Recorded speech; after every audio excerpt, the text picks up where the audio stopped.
The HK Army Zero G 2.0 harness is obviously probably the follow-up to the HK Army Zero G harness. They're both strapless packs, so you just shove pods into these little pod holders and they just stay there. And HK Army are definitely not new to making paintball harnesses. Their first pack was the HK Army Eject harness, which they're still making. It's a mid-range, highest-end, traditional strapped paintball pack.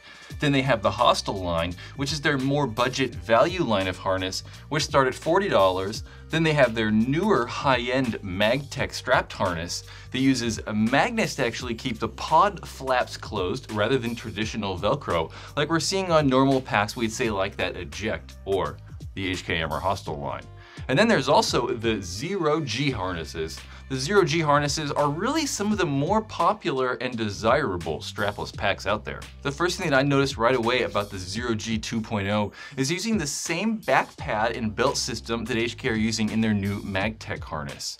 I really like these. I found the belt very supportive, extremely comfortable, and I like this more minimal back pad that they're doing on the MagTek and the Zero G 2.0 harness.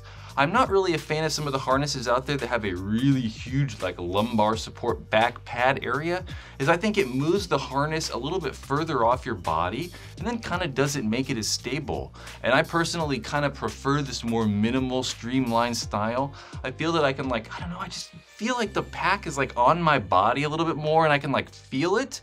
So I'm like more in tune with it or something. I don't know. I just like the way I can feel it more because there's not as much padding everywhere. I say there's not like padding everywhere, that doesn't mean it's uncomfortable. One of the things that I like that they did was add the little hip protectors. Because I have that weird skinny person problem that when I make some of these packs really tight, the elastic digs into my hips and kind of makes it hurt a little bit. So I like how they added these little hip pad areas. One of the biggest problems with buying a paintball harness is knowing whether it's going to fit or not. And a lot of the manufacturers don't even have size charts or measure the lengths of their belts.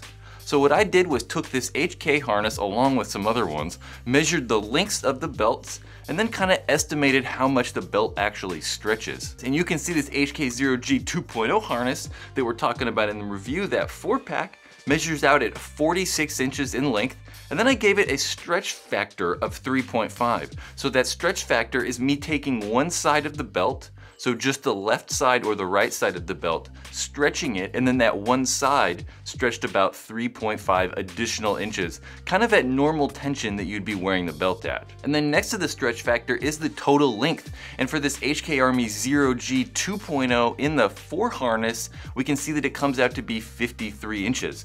You can also see the weight on there. There's a review link, the purchase link if you want to actually buy one of these. And then a bunch of other stuff. We have the Bunker King Fly harness on here. There's some die packs, a lot more HK harnesses. There's a Tipman one on there, some Virtue ones. And I'm going to continually add more harnesses to this as we get them, or as at least I have access to measure them. I'm going to put a link in the description if you want to go check out the belt length chart, or you can find it pretty easy just by going to this link. So the Zero G harness is a strapless harness. So rather than having those pod flaps go over, Velcro and hold the pod in place, they're kind of just relying on friction and tension on that pod holder or that pod sleeve to keep those pods in place. The pod holders on the bottom, you can see that little bit of elastic kind of helps cinch down and help hold that pod in place. But also unique to the HK Army, whether it's a Zero G 1.0 or this Zero G 2.0 harness, is that the pod holders or these pod sleeves are adjustable. So you can actually pull this back pad flap out of the way and then take off the pod holders and then kind of realign them as you like. So you could add a little bit of Velcro or loosen the Velcro a little bit, make the pod holder just a little bit larger or a little bit tighter to maybe fit some pods a little bit better, or make them a little bit bigger for some other pods. What I found though is it really doesn't matter whether you're using HK Army's locking style pods, using the die lock lids, maybe you have some of the Proto or the die alpha pods, they all seem to fit really well, and you really don't have to mess and adjust with the things. The 2.0 harness over the 1.0, I did find that pushing the pods in initially is definitely a little bit easier. I thought on the 1.0 it was very, very stiff. There seemed like a lot of material in that sleeve, and it just made it a little bit more difficult to put the pods in. So they got rid of the elastic material on the inside of the 1.0 harness, which kind of helped hold the pod in place, but it was really kind of overkill and just made taking and putting the pods in a little bit more difficult. So they streamlined the 2.0 harness up by removing some of that elastic on the inside side of the pod sleeve. It just really makes it quite a bit easier to put the pods in, but they still feel very secure. For those of you guys who've been around this channel for a while, or maybe you're like watching old videos or something, I used to not be a big fan of HK. I used to think their quality wasn't as good, right? I think that they were good value and like the branding was neat and it looked cool, but the quality was just lacking. And certainly over the last couple years, I think that quality has massively improved. Like their new CTX elbow pads, I really like, and they're very good quality.